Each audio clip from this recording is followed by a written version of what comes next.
Ghatkopar hoarding दुर्घटनेवरून जोरदार राजकारण सुरू झालंय। आरोपी भावेश भिंडे, ज्याच्या मालकीचा हा ॲडव्हर्टाइजमेंटचा बोर्डिंग होतं, तिथे उद्धव ठाकरेंचा फोटो पोस्ट करून त्याचे आणि उद्धव ठाकरेंचे कसे संबंध होते हे भाजपनं समोर आणण्याचा प्रयत्न केला आणि शिवसेनेला लक्ष्य केलंय। तर भिंडेचे संबंध भाजपाशीच असल्याचा पलटवार ठाकरेंच्या शिवसेनेनं केलाय।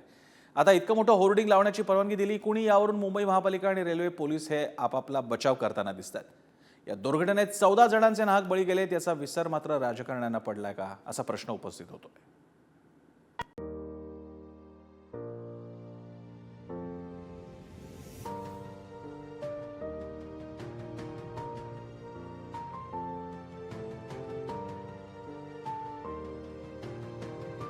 हा व्हिडिओ बघून कुठल्याही संवेदनशील माणसाच्या तळपायाची आग मस्तकात गेल्याशिवाय राहणार नाही।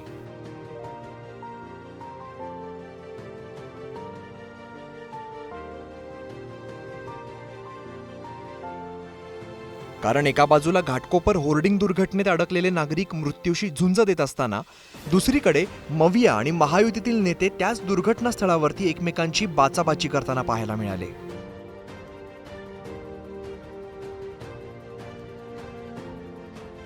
ईशान्य मुंबईतील भाजप उमेदवार मिहिर कोटेचा, किरीट सोमय्या आणि ठाकरेंच्या शिवसेनेचे उमेदवार संजय दिना पाटील यांनी असंवेदनशीलतेचं दर्शन घडवत दुर्घटनास्थळावर वाद घातला।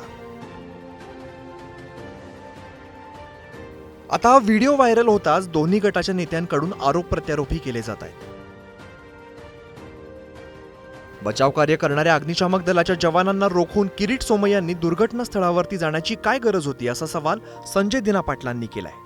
तर दुर्घटनास्थळावर संजय दिना पाटील गांभीर्य सोडून हसत होते, असा आरोप भाजपाच्या मिहिर कोटेचांनी केलाय। मनसेचे कार्यकर्ते काम करत होते, ते किरीटबाईंबरोबर भांडले का बाबा आम्ही काम करतोय याच्यात ते अडथळा करतात आहे।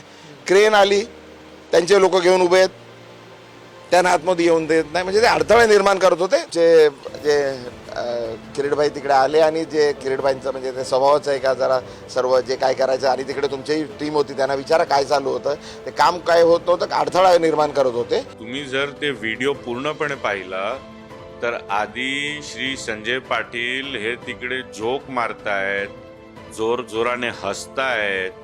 संजय पाटलांना ती महिला म्हणत आहे कि हमारे परिवार वाले अंदर फंसे हैं, मर गए हैं और आपको हंसी आ रही है, आपको शर्म नहीं आ रही है। हा व्हिडिओ पण आहे। घाटकोपरमधील होर्डिंग दुर्घटनेवरून आरोप प्रत्यारोपांचं राजकारण देखील चांगलंच तापलंय। या दुर्घटनेतील आरोपी भावेश भिंडेचा उद्धव ठाकरेंसोबतचा फोटो व्हायरल करत भाजप आणि महायुतीच्या नेत्यांनी ठाकरे आणि संजय राऊतांवरती गंभीर आरोप केलेत। काय पराक्रम केलाय भावेश भिडेंनी? कोण लागतो हा तुमचा? काय संबंध आहेत याच्या आणि उपाटाचे?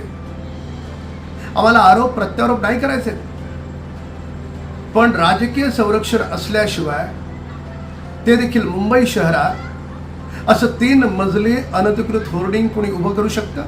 शक्यच नाही। आता अशा प्रकारच्या अनधिकृत होर्डिंगला राजकीय संरक्षण देऊन त्यातही तुम्हाला टक्केवारी पाहिजे?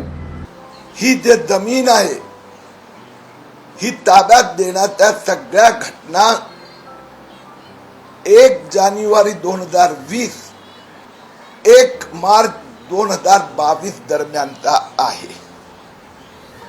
माझ्याकडे याचे सगळे डॉक्युमेंट्स आहे।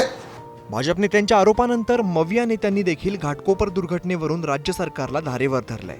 तर सरकार आपलं, मुंबई महापालिकेवर प्रशासक आपला, मग दुर्घटनेशी ठाकरेंचा काय संबंध, अशा शब्दात खुद्द मंत्री छगन भुजबळांनीच राज्य सरकारसह दुर्घटनेवरून राजकारण करणाऱ्या महायुतीच्या नेत्यांना घरचा आहेर दिलाय।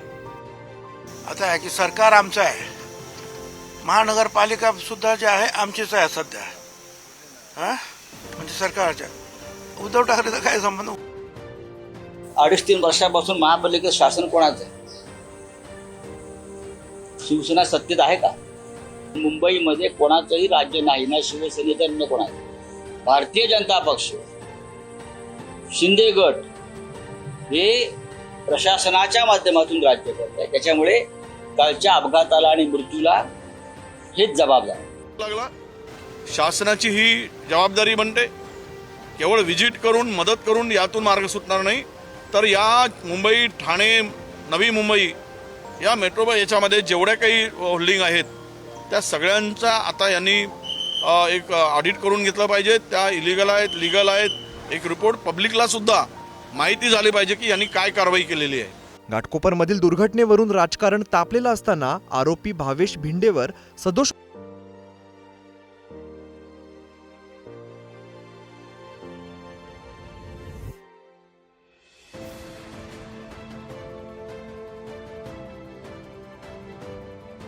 आणि पहिलं रेल्वेचं कॉन्ट्रॅक्ट मिळवलं. भावेशनं रेल्वेच्या जाहिरातीपासून सुरुवात केल्यानंतर मुंबईत अनेक मोठ्या जाहिरातींचं कॉन्ट्रॅक्ट मिळवलं. ठाणे, मुलुंड, भांडूप, कुर्ला, कांजूरमार्ग, घाटकोपर, विद्याविहार, माटुंगा, परेल भागामध्ये व्यवसायाचा विस्तार केला. राजकीय आणि प्रशासकीय यंत्रणांमधील ओळखींच्या आधारे भावेश भिंडेनं मुंबईत होर्डिंगच्या व्यवसायाचा विस्तार केला. 9वी फेल भावेशनं सुरुवातीच्या काळात एका ॲड एजन्सीमध्ये ऑफिस बॉय म्हणून सुद्धा काम केलंय. भावेश भिंडेंचे वडील रिक्षा चालक असल्यामुळे लहानपणी त्यांच्या घरातील परिस्थिती हालाकीची होती. हाच भावेश भिंडे आता 14 जणांच्या मृत्यूस कारणीभूत ठरलाय.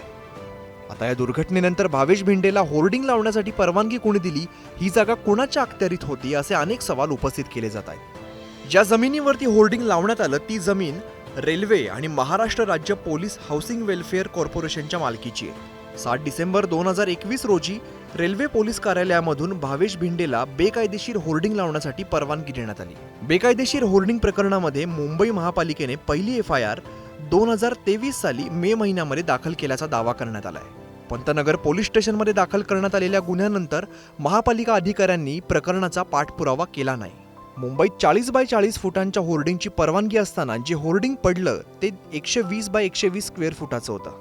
महापालिकेने इगो मीडिया प्रायव्हेट लिमिटेड कंपनीला बेकायदेशीर होर्डिंग काढण्यासंदर्भातील नोटीस बजावली होती. बेकायदेशीर होर्डिंग काढण्याच्या महापालिकेने पाठवलेल्या नोटिसीला संदर्भ क्रमांक नसल्याचा दावा केला जातोय.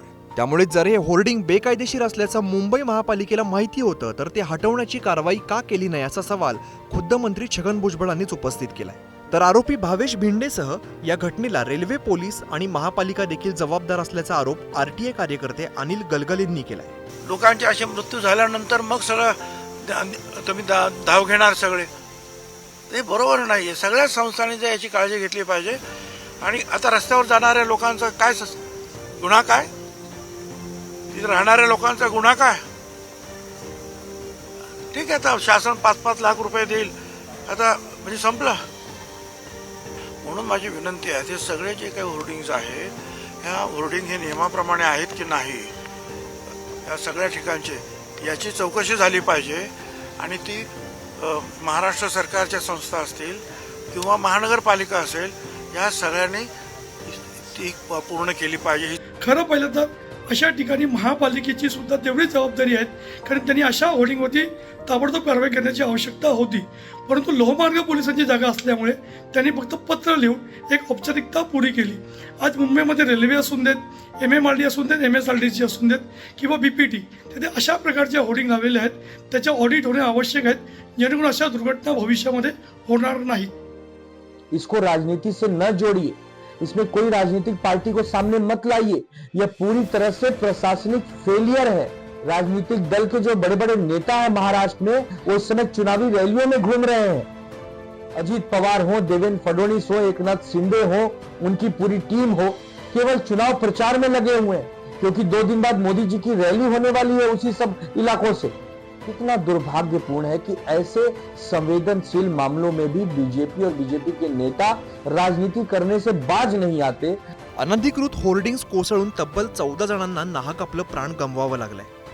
14 जणांच्या कुटुंबावर अगदी दुःखाचा डोंगर कोसळलाय.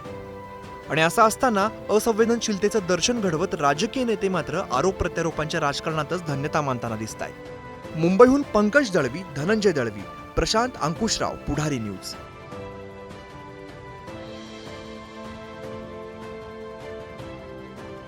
Thank you.